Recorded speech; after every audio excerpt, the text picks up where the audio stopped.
देश की चुनाव प्रक्रिया पर सवाल उठाने को लेकर कांग्रेस और राहुल गांधी पर अब तक का सबसे बड़ा और संगठित हमला हुआ है। देश भर के 272 रिटायर्ड जज, आईएएस, आईएफएस और सैन्य अधिकारियों ने एक खुला लेटर जारी करके राहुल गांधी और कांग्रेस की कड़ी आलोचना की है। आरोप लगाया है कि कांग्रेस संवैधानिक संस्थाओं की विश्वसनीयता को नुकसान पहुंचा रही है।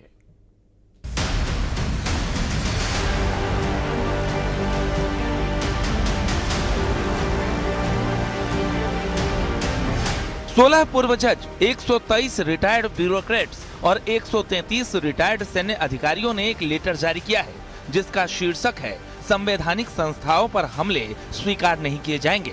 और इस लेटर में कांग्रेस पार्टी पर सीधा आरोप है कि उसके नेता लगातार चुनाव आयोग की साख को कमजोर करने की कोशिश कर रहे हैं, जिससे लोकतंत्र में अनावश्यक अविश्वास पैदा हो रहा है। पत्र लिखने का अभिप्राय केवल एक है कि हमारी जुडिशरी, हमारी फौज, हमारा इलेक्शन कमीशन, इसके ऊपर हमें 100% नहीं 200% विश्वास है, और जो उसके ऊपर प्रश्न चिन्ह उठाते हैं मुझे घोर आपत्ति है। पहले अपने आप को देखें, फिर दूसरे के ऊपर उंगली उठाने का जहमत करें। आप वोट चोरी की बात कर रहे हैं और आपने जो वोट डकैती की है उसके बारे में कुछ चर्चा होगी। वोट डकैती की है और अगर हमारे घर में घुसपैठिया है उसकी हम जांच कर रहे हैं SIR के अंतर्गत, उसमें आपको क्या दिक्कत हो रही है? इस प्रक्रिया का विरोध कोई सिरफिरा ही कर सकता है, क्योंकि जो भाषा बोली जा रही है कि हम एटम बम फोड़ देंगे, हम हाइड्रोजन बम फोड़ देंगे, ये भाषा भी बमों वाली भाषा आतंकी ही बोलते हैं। और फिर सरेआम धमकी देना कि तीनों चुनाव आयुक्तों का नाम लेकर कि हम तुम्हें देख लेंगे, रिटायरमेंट के बाद जनता को कहना है कि इनके नाम याद रख लो और ये रिटायर तो होंगे ही, इनको दुरुस्त करना है। ये भाषा जो है सभ्य लोगों की भाषा नहीं है। दरअसल पिछले कुछ महीनों में राहुल गांधी ने चुनाव आयोग पर वोट चोरी के आरोपों की झड़ी लगा दी है। उन्होंने आयोग को मोदी सरकार की बी टीम भी कहा था और बीजेपी के साथ वोट चोरी करने का आरोप लगाया था। इस मामले पर सियासत जारी है।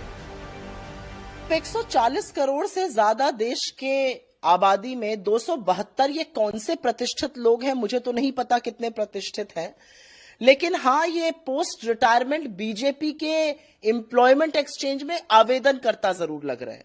आपने काफी सारे इन लोगों का नाम लिया जो पदों पर रह चुके हैं, इनमें से एक व्यक्ति भी पूर्व चुनाव आयुक्त नहीं है, एक व्यक्ति ऐसा नहीं जिसने चुनाव आयोग में कभी काम किया हो। तो ये सब अपने कार्यक्षेत्र के बाहर की बातें कर रहे हैं। पूरा देश और सभी विपक्षी पार्टियां चुनाव आयोग से ये मांग कर रही हैं कि ईवीएम के स्थान पर बैलेट पेपर से चुनाव कराए जाएं।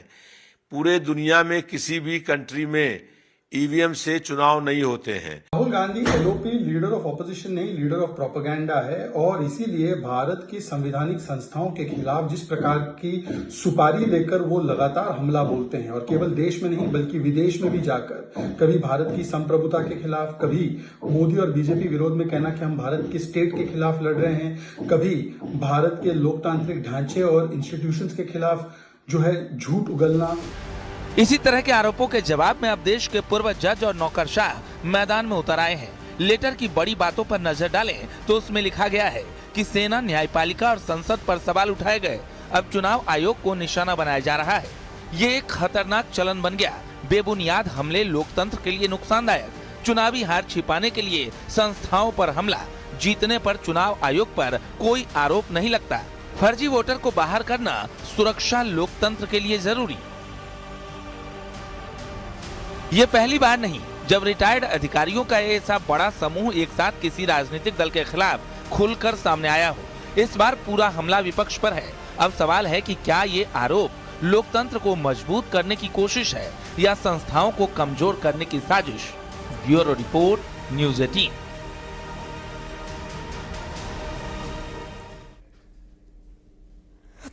मध्य प्रदेश में फिर एक बार नाम बदलने की कवायद शुरू हो गई है, जिस पर MP में सियासत भी गर्मा गई। बताया जा रहा है इस बार मध्य प्रदेश सरकार प्रदेश के जनजातीय हॉस्टलों के नाम बदलने जा रही है, जिसको लेकर कांग्रेस ने निशाना साधा है। आरोप लगाया कि नाम बदलने से स्थिति में सुधार नहीं होगा। नाम बदलना जरूरी है या फिर व्यवस्था? ये सवाल इसलिए क्योंकि एमपी में फिर से नाम बदलने वाली चर्चा है। इस बार सरकार जनजातीय कन्या हॉस्टल्स और आश्रमों के नाम बदलने की तैयारी में है। हाल ही में कैबिनेट की बैठक में इसको लेकर फैसला लिया गया है। बताया जा रहा है कि कन्या छात्रावासों का नाम रानी दुर्गावती के नाम पर होगा। बालक छात्रावास राजा शंकर शाह, रघुनाथ शाह के नाम पर होंगे। 5000 हॉस्टल्स अधीक्षकों की भी भर्ती की जाएगी। शालिनी ऐप के जरिए जनजातीय कार्य विभाग की योजनाओं की जानकारी दी जाएगी। सीएम डॉक्टर मोहन यादव ने इसकी जानकारी कैबिनेट में दी। अब इसको लेकर एमपी में एक बार फिर से सियासत गर्मा गई है। कांग्रेस ने आरोप लगाया है कि आदिवासियों के अधिकारों का हनन हो रहा है। नाम बदलने से स्थिति नहीं बदलेगी। उधर बीजेपी ने पलटवार करते हुए कहा, आदिवासी महापुरुष हमारे लिए प्रेरणा स्रोत हैं, उन्हीं के नाम पर हॉस्टल का नाम रखा जाना चाहिए। कांग्रेस ने आदिवासियों को सिर्फ वोट बैंक ही समझा था। तो आप हॉस्टलों के नाम बदलकर आप सोचोगे कि उनका कल्याण हो जाएगा, तो कैसे होगा? आप नाम बदलो पर अपनी जो हरकतें ना उनको भी सुधारे सरकार।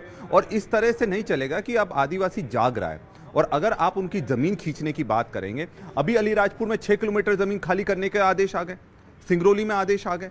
तो ये चल क्या रहा है? ये सरकार किसी भी तरह से आदिवासी की हितैषी नहीं है। यदि उनके नाम से कोई संस्थान बनता है तो पीढ़ी आगे आने वाली पीढ़ी को उसका लाभ मिलता है, उनकी प्रेरणा मिलती है। ये एक अच्छा प्रयोग है। कांग्रेस ने हर समय आदिवासियों को केवल वोट बैंक के रूप में उपयोग किया। यदि उनको आदिवासियों के प्रति इतना आदर होता तो द्रौपदी मुर्मू जी को जब एनडीए ने, नरेंद्र मोदी जी ने राष्ट्रपति पद का उम्मीदवार बनाया था तो इसका कांग्रेस ने विरोध क्यों किया? सरकार का ध्यान नाम बदलने पर है। कभी शहर तो कभी गांव का नाम बदला, तो कभी रेलवे स्टेशन का नाम बदल दिया, लेकिन संस्थानों की स्थिति बदलने पर किसी का कोई ध्यान नहीं। Bureau report, news 18।